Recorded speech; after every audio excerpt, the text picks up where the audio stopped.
Senin 29 Januari, Forum Komunikasi Kepala Desa Kabupaten Lombok Timur menggelar aksi solidaritas terhadap salah satu kepala desa yang tersangkut kasus tindak pidana pemilu yang dilaksanakan di kantor Bawaslu Lombok Timur dan Pengadilan Negeri Selong.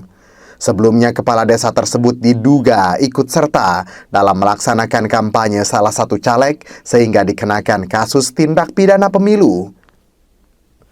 Ketua FKKD Lombok Timur Khairul Ihsan meminta pihak Bawaslu untuk melakukan kajian sebelum melakukan tindakan dalam memutuskan perkara tindak pidana pemilu ke salah satu kepala desa.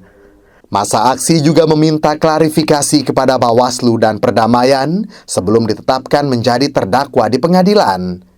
Selain itu, Bawaslu dalam memutuskan permasalahan dikatakan tebang pilih karena banyak pihak yang melakukan kampanye tidak diproses sesuai hukum berlaku. Jika kasus tersebut tidak ada perdamaian, masa aksi mengancam untuk melakukan aksi lanjutan. Tetapi kan oleh dua komisioner tidak bisa memutuskan bagaimana melakukan klarifikasi dan menganulir apa yang sudah ditersangkakan pada teman kami. Karena ini ada proses-proses yang sebenarnya harus arif dan bijak disikapi sebelum teman kami ditersangkakan sebenarnya. Mari kita duduk secara tabayun lah. Kita ini manusia yang tidak pernah ada sempurna, pasti ada kekurangan-kelemahan kita. Kan saling mengingatkan itu paling bagus. Tapi kalau kita mentersangkakan orang, hari ini 1000 juga bisa kita tersangkakan orang. Ini persoalannya. Sehingga kami minta sebenarnya kepada Bawaslu untuk mengklarifikasi. Mohon nasib teman kami ada di beliau-beliau ini.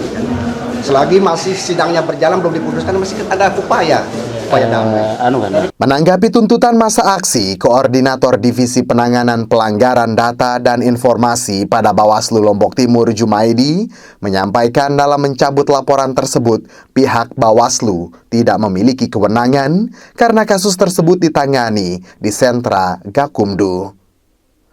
Dalam penanganan kasus ini, pihak Bawaslu telah menyelesaikan tahapan sesuai peraturan yang berlaku. Berkas kasus tersebut sudah dikatakan lengkap oleh jaksa dan diajukan ke pengadilan untuk diadili. Kalau soal mencabut, kami lihat dari sisi regulasi bahwa tidak ada kewenangan kami untuk mencabut ada dalam pelanggaran yang bahkan sekarang sudah masuk di pengadilan. Tidak ada kewenangan dan tidak ada kewajiban bagi kami.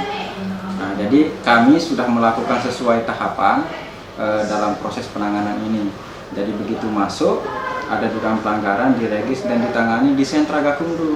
Nah, di Sentra Gakumdu ini kan ada Bawaslu, kepolisian, kejaksaan yang kita sama-sama untuk melihat apakah unsurnya terpenuhi, bukti-buktinya terpenuhi, sehingga ketika di dalam proses pembahasan itu kemudian direkomendasikan untuk melakukan penyidikan, maka kepolisian melakukan penyidikan gitu. Bawaslu menjadi surat tugas untuk melakukan penyidikan. Nah, sehingga setelah melakukan penyidikan dianggap rampung, dilimpahkan ke kejaksaan. Tim Liputan Selaparang TV melaporkan.